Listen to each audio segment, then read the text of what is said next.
Curious about what your Oklahoma City firefighters have been up to lately? Find out right now on the monthly PIO update.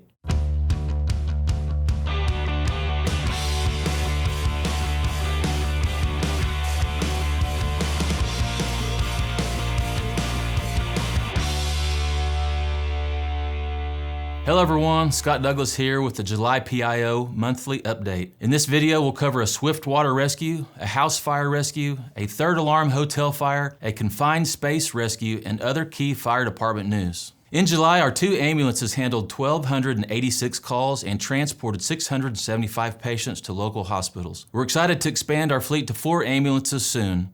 If you're an EMT or paramedic, we'd be thrilled to have you join our team. In July, OKC firefighters responded to 8,049 calls. While EMS calls continue to be the majority of our emergency responses, here are a few other categories that we'd like to note. 41 structure fires, 14 food on the stove, 650 vehicle accidents, 66 vehicle fires, 206 grass and trash fires, 42 vehicle lockouts, over 600 automatic alarms, and 3 drownings. Now let's look at some of the notable emergency incidents from July. On July 17th, our swift water team responded to a critical situation and successfully rescued a woman that was swept downstream in a drainage area. After losing her footing, the woman was carried away by the strong current and missed 3 throw bags that were deployed. A swift water technician entered the water and managed to pull her to the edge of the north bank. Dive 8 and Engine 17 personnel safely rescued her from the area and she was transported to a local hospital. Now you will hear directly from the incident commanders who handled emergencies in July. My name is Major Derek Frazier. I work at Fire Station 30. I was riding out on the chief's car on July 10th. We responded to a structure fire. Engine 3, engine ladder 15 were the first ones on scene with a report of smoke and fire at the rear of the structure. They immediately started fire attack. Once I arrived on scene, I assumed command from Engine 3's officer to allow him to go in with his crew. As I went around to the back and the side of the structure to check conditions, when I came back around, we had initial report of the structure being vacant. When I came back around, another neighbor met me in the front yard and advised that there was a bedridden individual in the other side of the duplex. I assigned Engine 30 and Rescue Ladder 34 to that side of the structure, Engine 30 on search, Rescue Ladder 34 on fire attack to protect our search crews. They entered the structure through the front door, did a quick search and found an individual that was in fact bedridden. They removed them from the structure, called IMSA into the scene, and IMSA transported that individual. We did have a couple of other issues. A water main ruptured that we were attached to a fire hydrant, pumping water to our attack crews, and we had a fire main rupture. We did have a tanker on scene as a backup. It did not delay any. We still had adequate water and we had a secondary water source if we needed to. What made it unique, especially in this situation, I ended up calling for additional companies because in essence we were fighting 2 fires in the same structure. There was a common attic, so that allowed fire to come from one side of the structure to the other side of the structure and affect both structures. So we were essentially fighting 2 fires at one time. I'm Brian Suki. I'm currently the major at Station 25. I'm riding out for 605. And on July 17th, we responded to a third alarm commercial fire at approximately 66th and I-35. I was the incident commander. As I arrive on scene, I saw a large 2-story, what we call ordinary construction hotel with a large amount of flame and fire and black turbulent smoke coming from what we call Division 2, or the 2nd story. I then knew that it was going to be a large-scale incident. It was going to be beyond 1 to 2 companies. I made the decision to have companies start laying from multiple water sources and into multiple areas and broke it into 2 smaller incidents. Approximately 15 to 18 minutes into the incident, post-going defensive, we had a collapse on the Charlie side, or 603's side, the eastern side of the building. After calling for a PAR, no firefighter was injured. Everyone was operating in a defensive fashion, so they were away from the building and outside of that collapse zone. From there, we were flowing aerials on both sides. We had to lay in from 2 separate plugs. We have multiple hand lines on the ground. There were 25 crews present during that entire incident. One person was transported to the hospital, not for fire injuries, but for lacerations. It was an extended incident, lasted for approximately 8 hours, 9 hours. I think they actually wrapped it up around midnight. We were able to rotate a few crews in and out, get the initial companies back home to get them some rest. Throughout the incident, everybody kind of stayed exterior. After about 5 minutes on scene, the decision was made by me to go defensive. We risk a lot to save a lot. We don't risk anything for what's lost. The building is open vacant. It is dilapidated. There are holes throughout the whole entire structure. And all 3 shifts now know this address and know some of the dangers involved with it. I'm Nate Johnson. I'm a captain at Station 34 on the Red Shift. I was the incident commander for an incident that we had on the 18th of July at Council and Britain. We arrived within 2 minutes of getting the call to find a person stuck down in a manhole. The person was unresponsive when we got there, laying down in about 8 inches of water with their head just barely above the water. When we got the call, Rescue 6 also got the call, and so they were headed our way.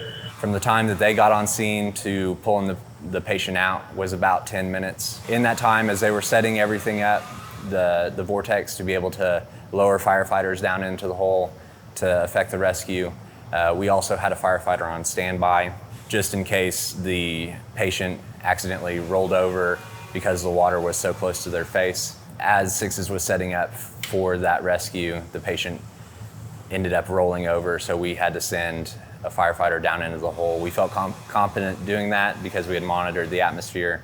We sent the firefighter down in full SCBA with the objectives of just raising the victim out of the water until Sixes was able to get their 2 firefighters down in there. It took about a minute from when our firefighter went in to when Sixes was able to go down and actually start hooking up that patient and getting him out. They operated extremely quick, efficient. They knew exactly what they were doing. Everything went without a hitch. We were able to get the patient out, get him onto the stretcher for Medic 34 that was on scene, and head him to the hospital. We sent 1 firefighter with Medic 34 to the hospital. Thank you, Major Frazier, Major Suki, and Captain Johnson for joining us for this month's update. In recent years, the city outfitted our department with ballistic vests to improve firefighter safety during active shooter responses alongside the police department. These vests were utilized on July 2nd when firefighters responded with the Oklahoma City Police Department to an active shooter standoff near the 2200 block of Eubank Street. We're pleased to invite Police Chief Wade Gorley to explain how firefighters and police officers work together in such situations. Absolutely, and this all started years ago. I remember being a very young officer on the department when our tactical unit or our SWAT team reached out to the fire department, and they came together because the fire department, being trained as paramedics, we thought it would be a really good idea for them to be a part of our SWAT team. If something were to happen where somebody that we're dealing with gets injured, we've got immediate medical response that's there right away to help us with that. And then also too, if we had an operator that got hurt during one of our high-risk encounters, that we had a paramedic right there and available. And we know, especially nowadays with all of the training that we have in combat medicine, learning from the military and others, that tourniquets and chest seals, things like that can save lives instantly if they're applied very early on. If you wait until that threat is resolved and then address the wounded, they may not make it. So again, those officers are going to be the initial response. They're going to be going in and they're going to identify where the threat is, and as they're moving through the building, they're communicating back. Now, this room is clear, but we have injured here.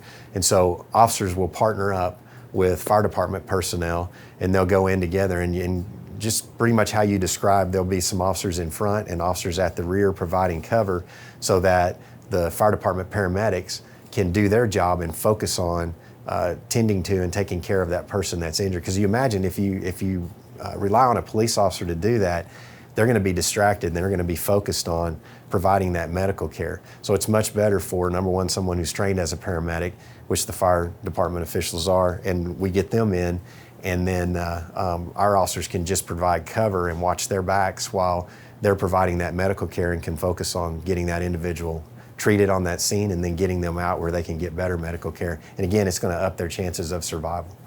Thank you, Chief Gorley. We appreciate the Oklahoma City Police Department for their dedication to public safety and their efforts in creating a safe community for Oklahoma City. Let's touch base with our fire investigation team to review the July statistics. Fire investigators conducted investigations on 16 fires in July. 5 fires were determined to be arson, with 2 cases referred to the District Attorney's Office. 3 fires were deemed accidental due to electrical conductors arcing and overheating. 8 fires currently remain undetermined. We have great news from our Community Risk Reduction team.